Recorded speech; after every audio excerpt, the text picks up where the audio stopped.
If you haven't read Steal Like an Artist by Austin Kleon, I highly recommend that you give it a read. It's a really quick, simple, easy book to read, very digestible in one sitting. His whole argument is that original art doesn't actually exist and that everything comes from something else. Every artist is stealing all of the time, whether they realize it or not, so you might as well learn how to do it intentionally and consciously. A lot of beginner artists think that when I say steal, I mean blatant copying or even plagiarism, when that's not quite it. Stealing like an artist really just means that you should be very cognizant of what it is that inspires you. You should be paying attention to what it is that you love, rip it apart into pieces, really analyze it and get into the nitty-gritty of all of it and apply that to your own work consciously. There is no such thing as original or even unique. There's really only how well you understand the things that you're stealing from. Before I get further into the video, however, and break down all of Austin Kleon's arguments in the book, I want to take a quick second to thank WalkingPad for sending me this under-desk treadmill that I'm currently standing on.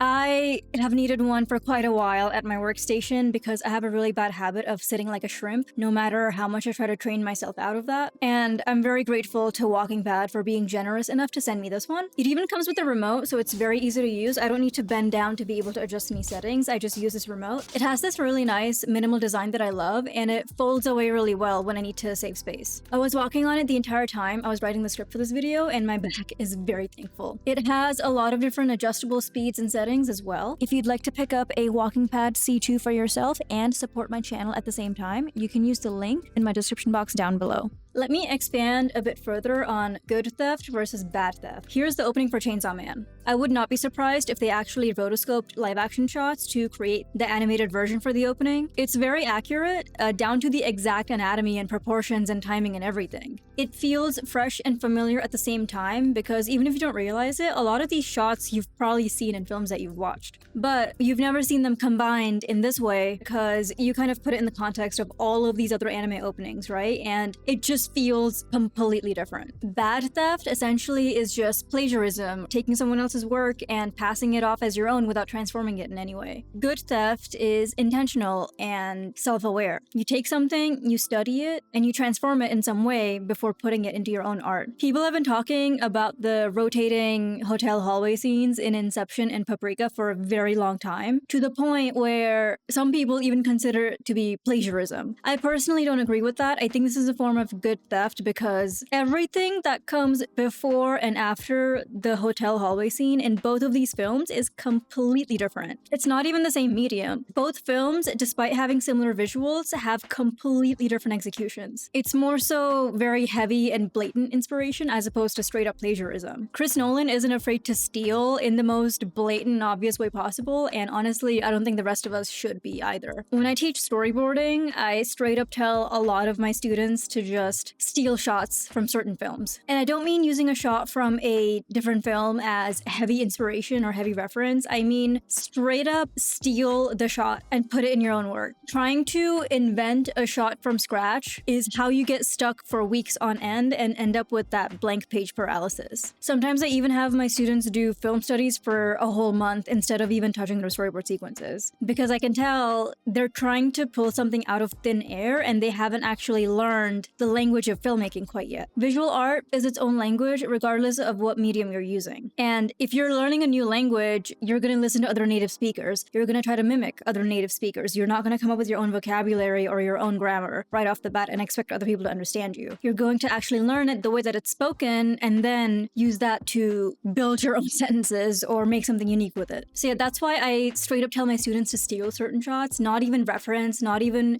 be inspired by, just take it as is, put your own characters in it, use the exact same timing, and put it in your film. That's how you train your eye. Something interesting Austin Kleon also says in his book is that your style is basically the stuff that you tried to copy but couldn't quite nail. And in my experience, it's pretty true. If you ever try to draw a perfect circle, chances are you might be able to do it once, but no matter how many times you try to draw that perfect circle, it's gonna come out slightly different each time. Human hands aren't 100% precise all of the time. So even if you steal something directly, chances are your your version is going to inherently look different than what you stole from. It's just not going to look perfect, and that difference is what's going to inform your style. In my opinion, you could even argue that a lot of book to film adaptations count as stealing in an artistic sense, not a legal sense, obviously. You're not coming up with anything from scratch. Nothing's original there. It's still enjoyable and fascinating because you're taking the material and adapting it to a different medium altogether. You have to use completely different visual reference and inspirations to make it work in that new medium. You're not inventing new material in any way, but you are taking what you have and transforming it. I would even argue that observing the world around you counts as stealing because you see something cool, and whether you realize it or not, you might end up subconsciously putting it in your art in some way. It just stays in your brain and it comes out in your work, whether you consciously mean for it to do that or not. The more you pay attention, the more you realize artists are constantly stealing. Artists are